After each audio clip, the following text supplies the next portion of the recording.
Good morning. Thank you for joining with me this morning. I'm doing this for myself, but I thought that I would like to record something for my kids and for the future. So I've been doing this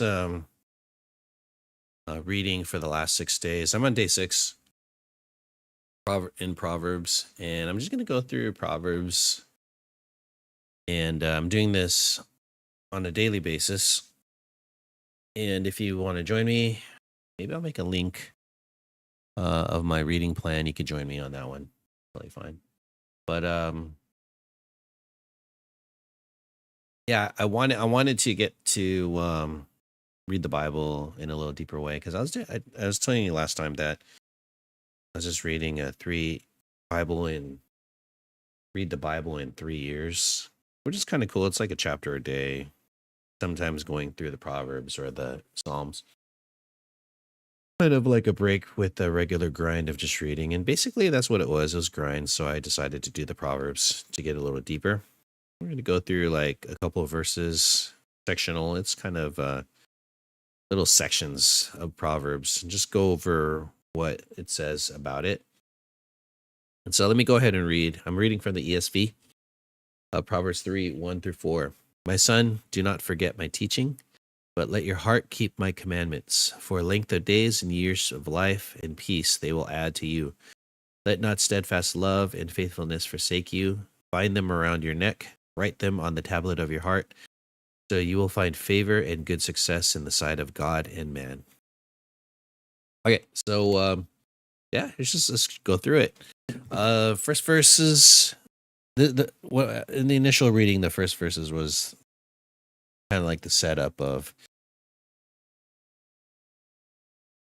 like, if you do this, this is going to happen.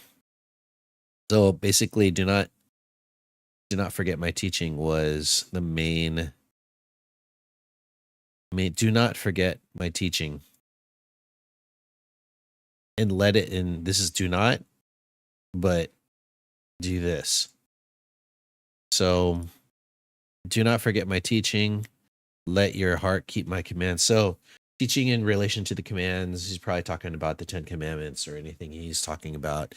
If you read Exodus, Genesis, basically the first 3 books of the Bible, when it goes over a lot of the teachings and rules and all that kind of stuff.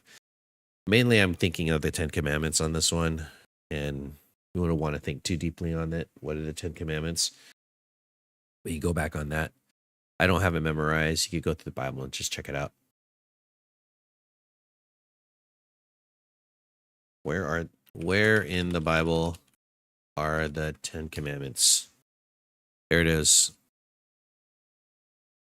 Exodus 20:1-17, Deuteronomy 5:6-21, and the ritual Decalogue in Exodus 34:11-26. So if you're interested in that, you go back and read the 10 Commandments and what they say in the Bible about that. Very interesting read. You know that I'm not memorized scholar. I can't memorize it. Haven't been Bible trained, like going through the Bible at a Bible college like Dallas Seminary, Theological Seminary or something like that, or anything. But I did go to a religious institution called Biola University. I finished my master's there, if that was anything. But I didn't actually take a Bible like courses. I took a couple, but that was required because I was on the campus. But I didn't do anything to become a pastor or anything like that. But being a believer for a long time, I do remember some of the things was taught in Sunday school and service and stuff like that, whatever. So if you want to go through my journey of believer, you could go back. Maybe I'll do a podcast on it, whatever. Not important. I regress. So do not forget my teaching. Let your heart keep my commandments. And this is what's going to happen if you do all that. This is the consequence of not forgetting his teaching and keeping the commandments on your heart is that the length of days of your life and years in peace they will add to you. So what I'm reading there is that you will live a long life and you'll have peace. Pretty simple stuff here. Proverbs, you're amazing. And then it goes on this little section. Let not steadfast love and faithfulness forsake you. Bind them around your neck. Okay.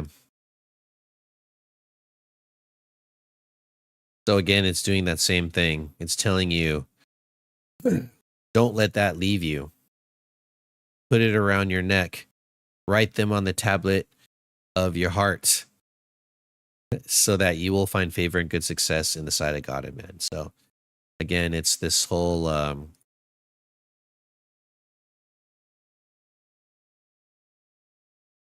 going to go ahead and I think the color code is really happening. Don't do this. Do this. This is what's going to happen. Don't do this. Do this. This is what's going to happen. I think these 4 verses are pretty straightforward in allowing the reader to kind of get the sense of what Solomon's trying to tell you about how to have wisdom. And again, when you read Proverbs 1, you realize that this whole Proverbs is about gaining wisdom and following God and really figuring out what he wants. And for this one,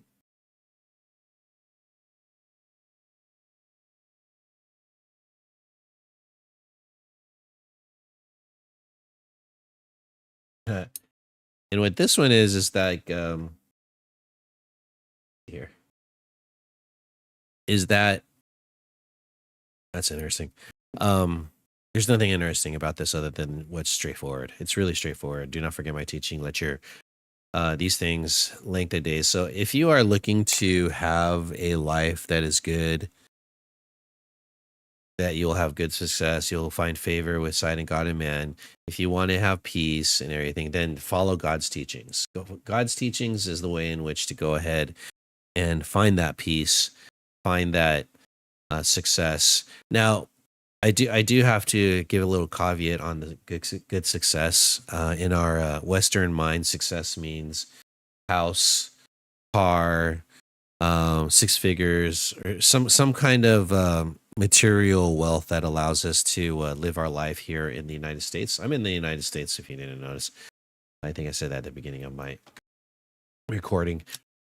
But the idea is success when it relates to as a follower of Jesus Christ.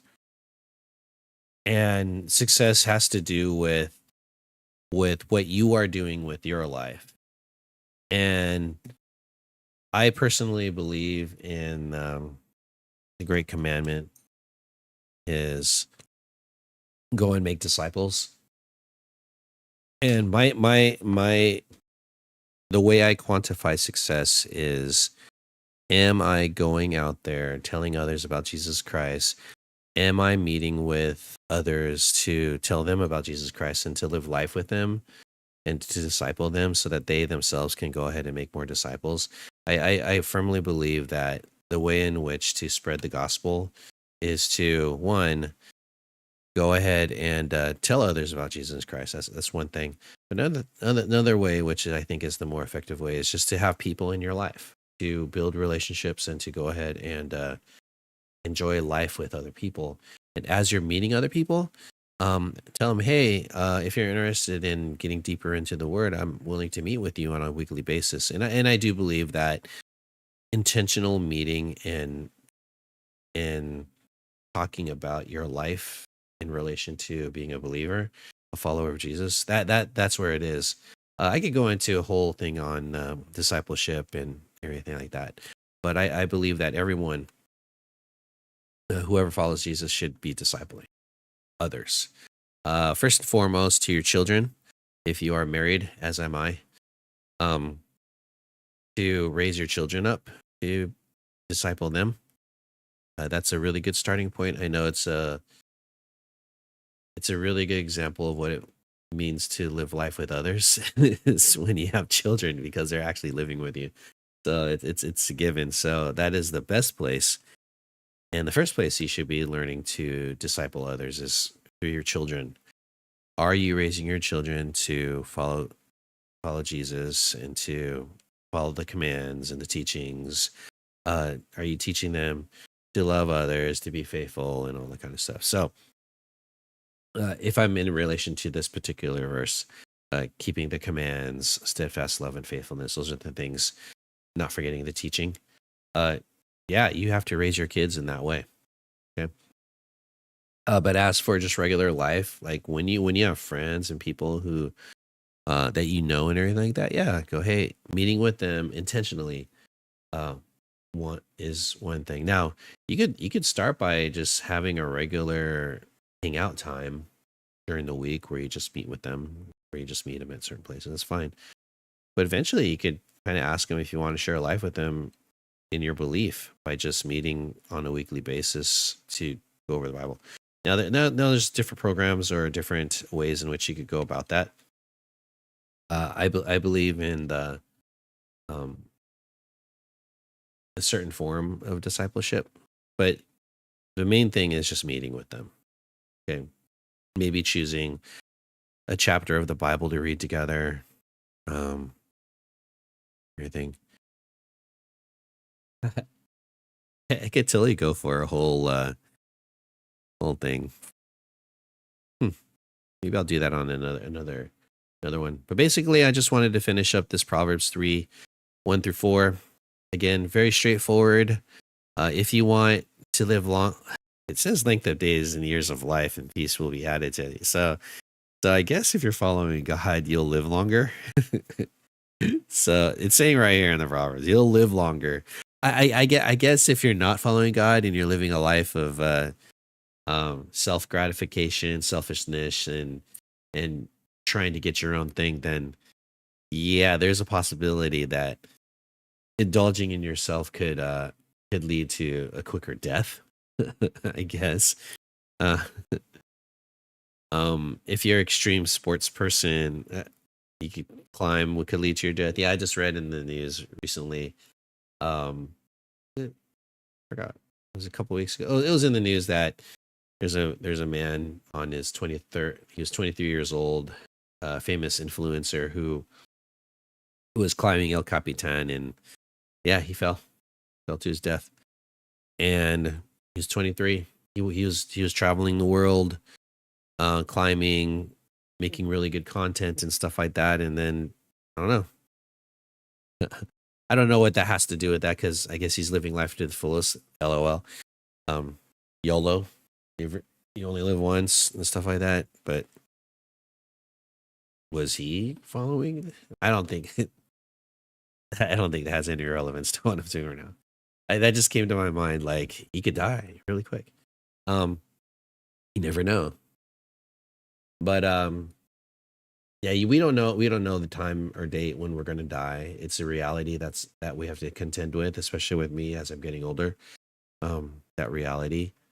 Maybe I should have died earlier in my young years of all the crazy stuff I was doing.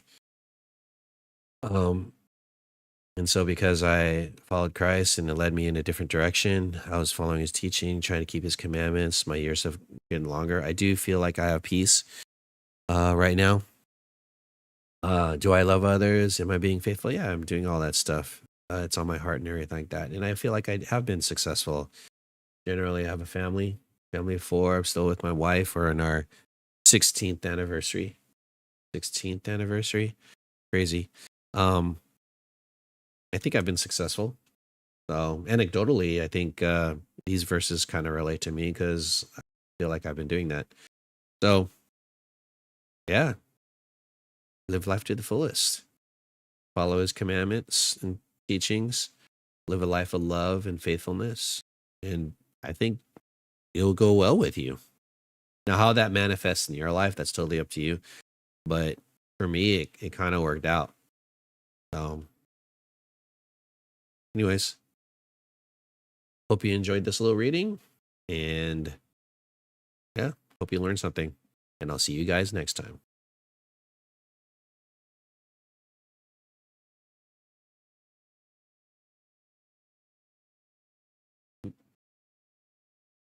Still streaming. Shall I pivot to something else?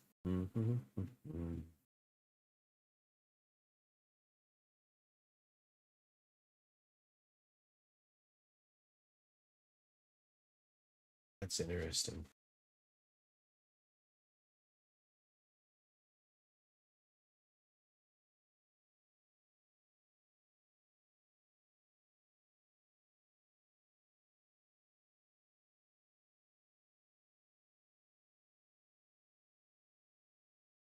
Change my settings. It says that I have an error. Change the resolution because I have poor resolution. So I see.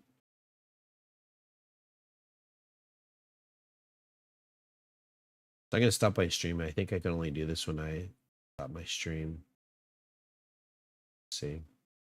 Oh yeah. I'll put. Okay, I see. Okay, I'm gonna. All right. Oh, I'll see you guys next time.